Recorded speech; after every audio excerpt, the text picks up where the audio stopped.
Ma liberté de penser, ma liberté de rêver. 2004, Harlem participe à la Star Academy. Premier rappeur dans l'histoire des télécrochets, il impose son style. Je n'ai pour patrimoine que ma tête planquée sous ma casquette. Aujourd'hui retombé dans l'oubli et sans domicile, quel sacrifice accepte-t-il de faire pour aller au bout de ses rêves? Voilà, c'est ça la vérité, la dure réalité. C'est ça que j'avais aussi envie de montrer aujourd'hui. Et le combat que je mène pour être artiste. Donc à un moment donné, il faut savoir ce qu'on veut. J'ai fait mon choix. Comment se bat-il pour enregistrer enfin son premier album? Non pas que du shit, en dessous, le bonnet. Cet album, pour moi, il faut qu'il sorte. Point. Pour moi, c'est mon objectif, c'est le seul objectif que j'ai au jour d'aujourd'hui. Quand les gens se posent la question si c'est dur l'après-Starac, ben faut dire oui, fois 100. Voilà, tu pars avec un espèce d'étiquette et de casserole entre guillemets. Pour la première fois, Harlem a accepté de confier son histoire avec l'espoir d'être enfin entendu. Chaque seconde qui passe et qu'il nous reste est bonne à prendre. Banlieue parisienne, 9 ans après sa participation à un télécrochet, c'est ici que nous avons retrouvé Harlem. Depuis quelques mois, il a fait un choix extrême. Il a décidé de vivre dans sa voiture. Ah, franchement, on est bien ici. On est bien, il n'y a personne pour nous embêter. J'ai mes potes, les chauffeurs routiers qui sont là, avec qui je papote de temps en temps. Non, franchement, moi, je kiffe. Bon, après, c'est un peu dur hein, comme mode de vie, mais c'est la rue, de toute façon. Le rap, c'est la rue à la base, donc voilà, quoi. Même si sa participation à un télécrochet ne lui a pas permis de percer dans la musique, Harlem n'a pas renoncé à son rêve et pour cela, il est prêt à tous les sacrifices. Ma mère nous a toujours appris à nous lever tôt, à courber le dos, voilà, à pas avoir honte. Moi, j'ai pas honte de vous montrer ce que je fais parce que la vérité, c'est pas qu'on roule en Ferrari comme les 3/4 des rappeurs dans leurs clips. La vérité, c'est que je roule dans une petite 5 portes et que c'est dur pour payer un clip, c'est dur pour convaincre les gens. Voilà, c'est ça la vérité, la dure réalité. C'est ça que j'avais aussi envie de montrer aujourd'hui et le combat que je mène pour être artiste. Donc à un moment donné, il faut savoir ce qu'on veut. J'ai fait mon choix. Chaque jour, Harlem change d'endroit pour dormir et privilégie pour sa sécurité les parkings de stations essence qui lui donnent accès à un minimum de confort. Je suis là, j'ai une boisson chaude, je vais aller me laver les mains, je peux me laver les mains.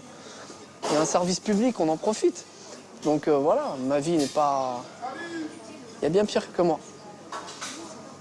Et c'est chez sa sœur cadette, Elodie, qu'Harlem va régulièrement chercher un peu de réconfort. Ça va la Rosse? Bien. Ouais, ça dit quoi? Ouais, ça va. Ouais. Bien, Nini, je peux mettre ça dans la machine? Je viens voir la petite sœur parce que déjà, ça me fait plaisir de la voir. Et puis en plus, s'il y a moyen que je prenne une douche au niveau des aisselles, ça peut être sympa. Et puis, je lave mon linge, elle me fait un petit plat. Hein, tu vas me faire un petit plat? Et puis voilà. Elodie a cru que le choix de son frère de vivre à la marge ne durerait pas. Elle lui a même proposé de l'héberger.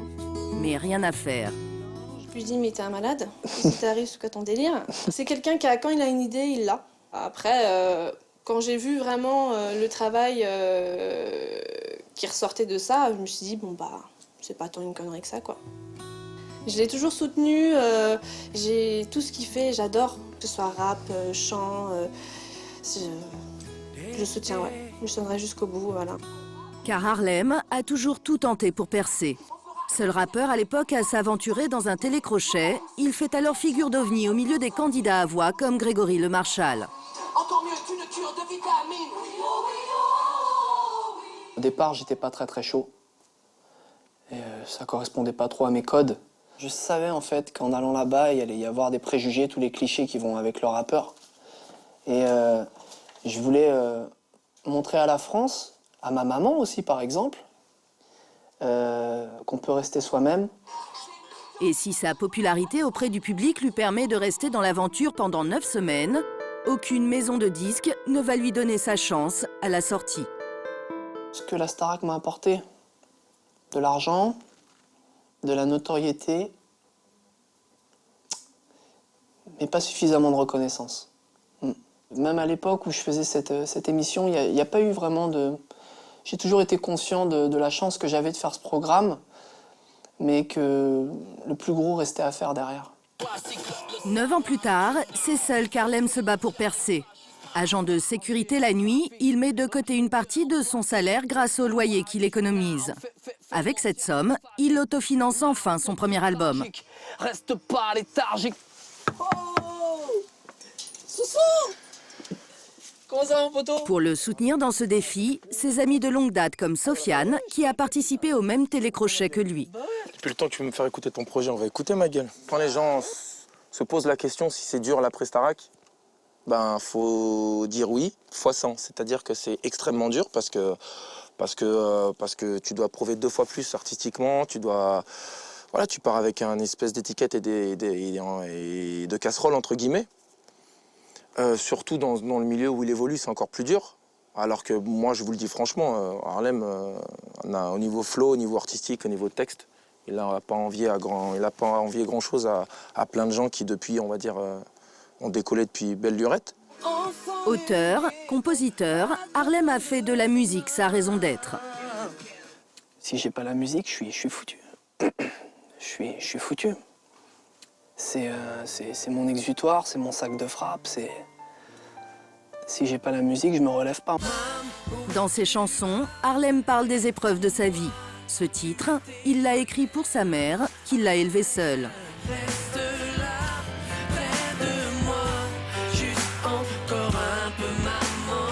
Décédée il y a 2 ans d'une longue maladie, elle lui a fait promettre avant de mourir de ne jamais renoncer. On était à son chevet et elle avait plus de force, elle parlait plus depuis 2-3 jours. Elle était dans un coma. Et je lui ai quand même posé une question.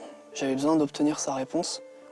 Je lui ai demandé si elle croyait quand même en moi et malgré le fait qu'elle m'ait soutenu toutes ces années et que j'ai pas réussi à atteindre mon objectif, si elle croyait quand même en moi. Et elle s'est redressée, elle m'a dit « Je crois en toi, fonce ». Et je crois qu'elle a puisé dans ses dernières forces pour me dire ça, parce qu'elle savait que c'était important pour moi.